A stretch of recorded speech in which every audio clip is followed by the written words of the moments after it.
que tu peux nous dire, Flo, ce que tu fais aujourd'hui?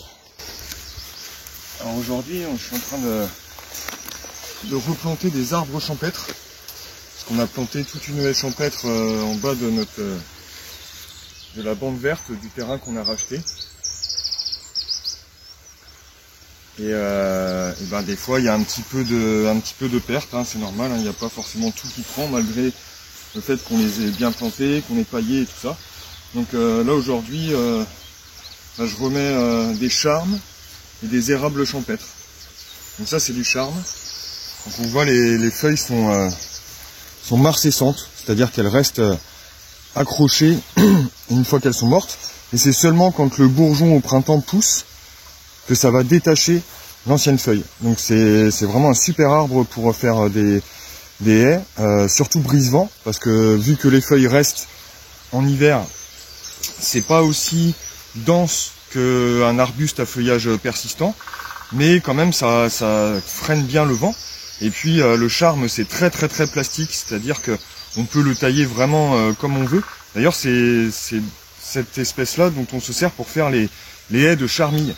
Donc un charme dans une forêt ça peut faire 20 mètres de haut si on le laisse pousser. Et si on le plante à 60 ou 80 cm d'écart et qu'on vient le tailler au carré au taille-haie, on peut en faire juste une haie basse. Voilà, c'est dire sa plasticité à la taille. C'est un arbre qui est assez exceptionnel. Nous on en a planté pas mal ici. Donc voilà, donc lui il va venir remplacer un petit arbre qui était mort. Donc là j'ai habillé les racines. J'ai déjà coupé une partie des racines. J'ai recoupé ici là parce que la branche elle partait vraiment trop à l'horizontale. Et puis bah, là il est prêt à planter. Donc on fait attention au niveau du collet. Et on entend bien le pic ce matin.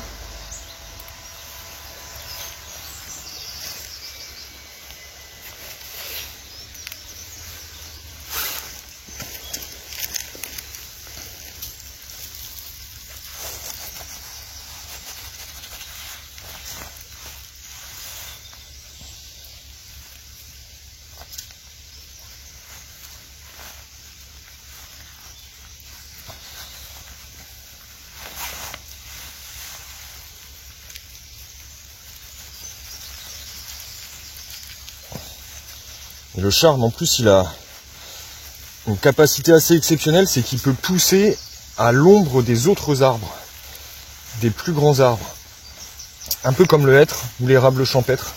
Ils ont vraiment cette capacité-là de pouvoir pousser à l'ombre ou à la mi-ombre, ce qui les rend vraiment très utile pour regarnir des haies déjà existantes. Parce que là on voit qu'il y a déjà quelques grands arbres à côté. Et eux ils vont vraiment avoir le pouvoir de pousser, alors un peu plus lentement bien sûr, mais à l'ombre. Ce qui va permettre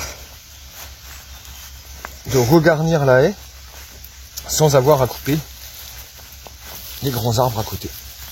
On lui remet son petit paillage.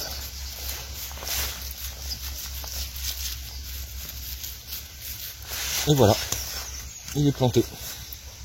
On voit les bourgeons qui commencent à démarrer. On n'est que fin février, mais la saison est tellement en avance qu'il y a un peu tout qui est en train de démarrer en ce moment.